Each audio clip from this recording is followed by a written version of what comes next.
Everyone, welcome. You're watching a special broadcast. It's Operation Sindoor, News 9 at the line of control, getting you ground reports of the weapons that went behind Operation Sindoor. Under Operation Sindoor, the Indian Army gave a strong and precise response to Pakistan, and now the evidence is in front of the entire world. News 9's team reached the part of the Akhnur sector near the India-Pakistan border, where the Indian Army's artillery regiment was deployed. From this very location, the Indian Army targeted and destroyed several Pakistani posts. The team also spoke to the soldiers who shared how the Indian Army demonstrated courage, presence of mind and valor during Operation Sindoor. Take a look at this.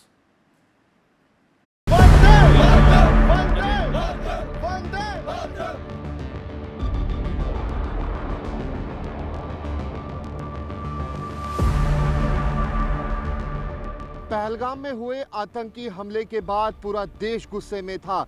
हर कोई चाहता था पाकिस्तान से बदला, पाकिस्तान में बैठे हुए आतंकियों के आकाओं से बदला।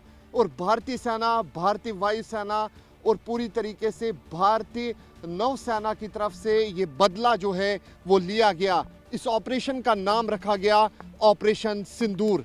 9 लोकेशन चुनी गई जहां पर भारतीय सेना, भारतीय वायुसेना की तरफ से पाकिस्तान में स्ट्राइक की गई। ना सिर्फ पाकिस्तान बल्कि पाकिस्तान ऑक्यूपाइड जम्मू कश्मीर के इलाकों में भी स्ट्राइक की गई, उन लोकेशंस पे जहां पे इन आतंकियों के ट्रेनिंग कैंप चलते थे, इन आतंकियों के लॉन्च पैड एक्टिव थे।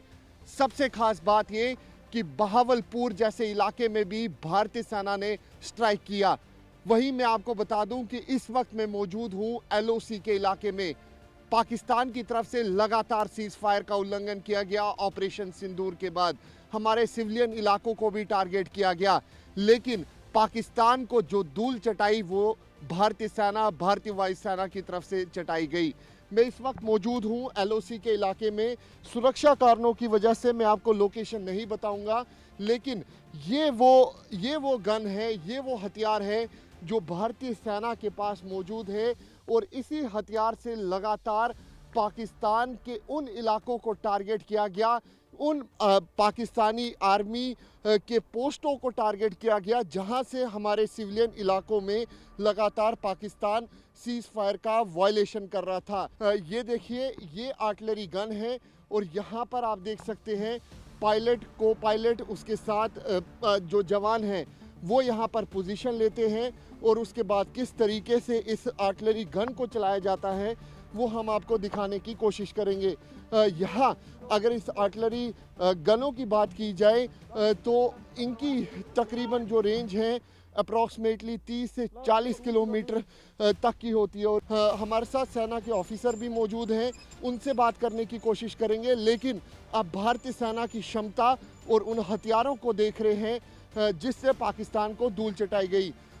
हमने देखा ऑपरेशन सिंदूर के बाद किस तरीके से पाकिस्तान ने हमारे सिविलियन इलाकों को टारगेट किया, कई लोकल जाने भी गई सर। लेकिन ये बताइए सर, किस तरीके से हमारा एक्शन रहा? देखिए, अगर मैं शुरुआत करूं तो मैं एक वर्ड से शुरुआत करूंगा कि गोली उन्होंने चलाई थी पर धमाका हमने किया।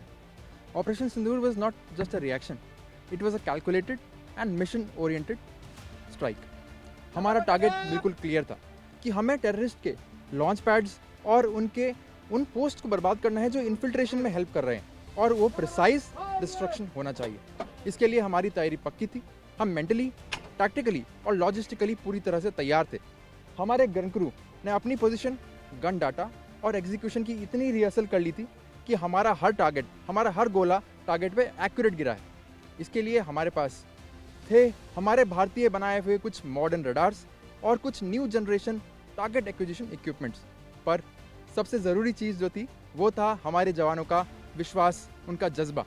मुझे आज भी याद है, फायरिंग के दौरान एक यंग गनर बोलता है, साहब आपने टारगेट दिया, हमने फायर किया, ज़रा चेक करो दुश्मन का क्या हाल हुआ टारगेट का। ये था उसका जोश। हाँ, दुश्मन ने भी हमारे ऊपर आर्टी शेलिंग की, मगर हमने पूरे काउंटर मेजर्स अपना रखे थे और मैं गर्व के साथ ये कह सकता हूँ कि हमें ज़ीरो कैजुअलिटी उठानी पड़ी। ये तो हमने देखा भी, हमने वीडियोस देखी कि किस तरीके से उन इलाकों को एज ए प्रोफेशनल आर्मी हमने देखा कि आप सिर्फ और सिर्फ उन इलाकों को टारगेट कर रहे थे जो पाकिस्तानी पोस्ट थी, जो हमारे सिविलियन इलाकों में टारगेट कर रहे थे। देखिए हमारा एक चीज़ बिल्कुल क्लियर थी कि हमें एनिमी के टेररिस्ट इंफ्रास्ट्रक्चर को टारगेट करना है, मगर जैसे ही उन्होंने हमारे सिविल एरियाज़ और मिलिट्री इंस्टॉलेशंस को टारगेट करना शुरू किया तो हमने एक चीज़ तो ठान ली कि अब अगर उन्होंने हमारे गांव में गोले गिराए तो उनकी पोस्ट मिट्टी में मिला देंगे। हमारा हर एक गोला उनके लिए एक जवाब था और हमने भी इस बात का पूरा इंश्योर किया है कि हमारा हर गोला उनके किसी भी सिविल एरिया में ना गिरे और उनकी कोई भी सिविलियन कैजुअलिटी ना हो।